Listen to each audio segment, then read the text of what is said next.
Hi! അപ്പം ഞാനിന്ന് ക്ലാസ്സൊക്കെ കഴിഞ്ഞ് അമ്മയും ഞാനുമായിട്ട് ഒരു കുഞ്ഞ് ഷോപ്പിങ്ങിന് പോയിരുന്നു. ട്രെൻഡ്സിൽ വർക്കല അവിടെയുള്ള ട്രെൻഡ്സിലാണ് പോയത്. നടന്നു പോവായിരുന്നു. അപ്പോൾ അത് കഴിഞ്ഞിട്ട് നമ്മൾ ട്രെൻഡ്സിലോട്ട് കയറി ഞാൻ മിററൊക്കെ കണ്ടിങ്ങനെ നോക്കി. വീഡിയോ ഒക്കെ എടുത്ത് പിന്നെ അവിടെയുള്ള കുറച്ച് ഡ്രസ്സൊക്കെ ഇങ്ങനെ അമ്മ നോക്കിക്കൊണ്ടിരിക്കുകയായിരുന്നു.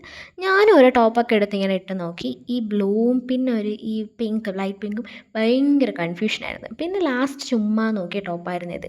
ഇതൊക്കെ കഴിഞ്ഞ് ബില്ല് കഴിഞ്ഞ് കൊടുത്തതിന് ശേഷം നമ്മൾ ഐസ് കോൺ അവിടെ തൊട്ടടുത്തുള്ള ഒരു കടയായിരുന്നു. ഐസ്ക്രീം കട, ജ്യൂസ് അങ്ങനെയൊക്കെ കിട്ടും. ആദ്യമായിട്ടാണ് ഫസ്റ്റ് ടൈമാണ് പോകുന്നത്. ഞാനൊരു ഐസ്ക്രീമും പറഞ്ഞു, അമ്മ ഒരു ഫ്രൂട്ട് സലാഡും ഒരു ജ്യൂസും പറഞ്ഞു. അത് കഴിഞ്ഞ് നമ്മൾ ബസ് കയറി വീട്ടിലോട്ട് വരാൻ വേണ്ടി. അങ്ങനെ അത് കഴിഞ്ഞ് ബസ് കൊണ്ട് സ്റ്റാൻഡിലിട്ട് അങ്ങനെ വർക്കല റെയിൽവേ സ്റ്റേഷൻ കുറേ നേരം ഇങ്ങനെ നോക്കിയിരുന്നു. എനിക്ക് ഭയങ്കര ഇഷ്ടമാണ്. അത് കഴിഞ്ഞിട്ട് നമ്മൾ വീട്ടിലെത്തി. ഞാനും അമ്മയും എന്നാൽ എൻ്റെ അമ്മയുടെ നിഴലും ഞാനുമാണ് കേട്ടോ വരുന്നത്. അത് കഴിഞ്ഞ് വീടെത്തി. അപ്പോൾ ഇന്ന് ഇത്രയേ ഉള്ളൂ. ബായ്.